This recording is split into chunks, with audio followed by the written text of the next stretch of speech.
Po, binigyan po natin si ate ng 25 para makabili 20. Bili mo lang po din ng tinapay. Pasensya ka na dyan, ano? Hindi nga kaya ko, ano? Tayo wala pa eh. Kaya tayo, mahirap pa tayo. Tayo pinalakad. Hindi ka, wala na probinsya mo, dito lang. Dito lang ang probinsya mo. Saan?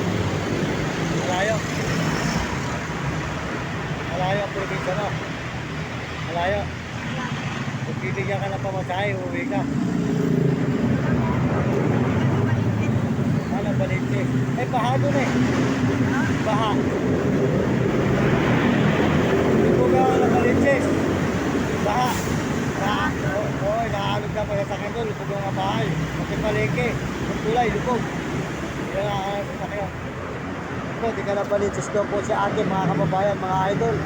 Wala naman po, may mga tao na makatulong sa kanya rito. Na may mga nagdadaan dito.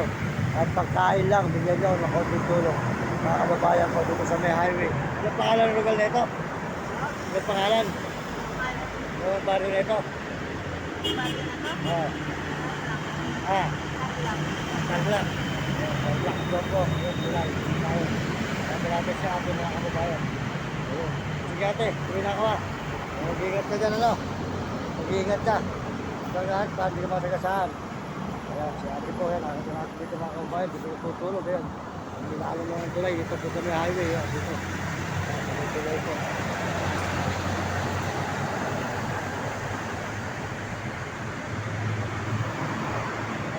Pasensya ka na dyan. Kasi mahirap pa ako eh.